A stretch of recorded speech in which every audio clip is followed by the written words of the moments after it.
Alright folks, this is a continuing point on survivalism. September 17th, 2012. Bad Moon Rising is the last video that I'm just referring to that kind of set the stage. I was talking to Frankie Shine the other day on the telephone. He's with Alaska Watchmen. He's very engaged in getting people across the nation into groups. You know, he wants to train people. He wants to make sure people have plans, that they have multiple plans. They have bulletproof plans. I agree with Mr. Shine. You know, he's a few years older than me. He's been there, done that. He's lived a very interesting life and writes about it. You can see his blogs and videos all over YouTube and the internet. So, why should you prepare?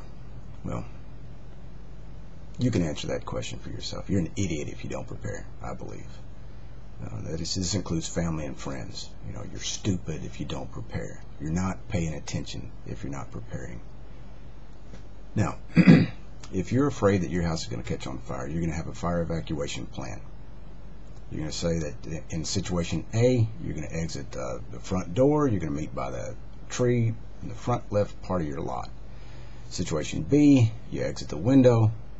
You meet at the same tree at the front section of your property.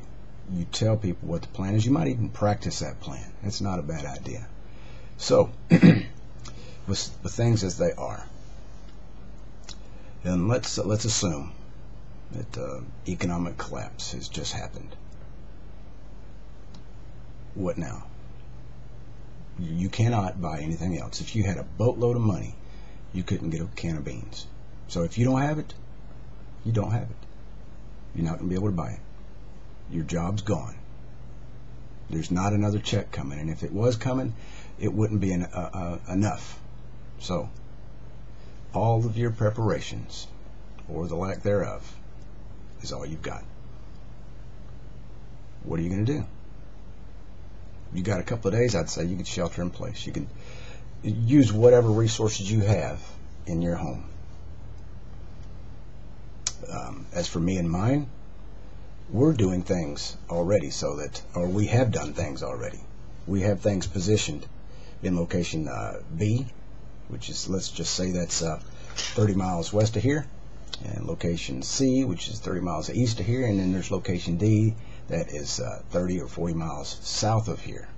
We have food, we have ammunition, we have some medical supplies, we have books, yes, books, because the internet's going to be gone, and if it's still there, you can't afford to pay the fee. So, we've got the locations, we've got stuff in each location. What mode of transportation we're going to use to get there? Preferred mode is by vehicle. So, you know, we have some gasoline stashed. We put the amount of gasoline in the vehicle. We go to the location. Maybe we scout the roads to see if we can get to the location. And let's say that the economy is in such bad shape, and the FBI has moved in, or the National Guard has moved in and declared martial law. They set aside the Constitution. There's no election coming up in a couple of months, and you can't just get in your vehicle and drive. You know, there's curfews, so you can drive around your town, you know, assuming you have gas. Then what? Do you have the expertise, the physical ability to either go by foot or bicycle? Do you have a motorcycle perhaps that can go a lot further on a gallon of gas? These are things you have to ask yourself. What are you going to do?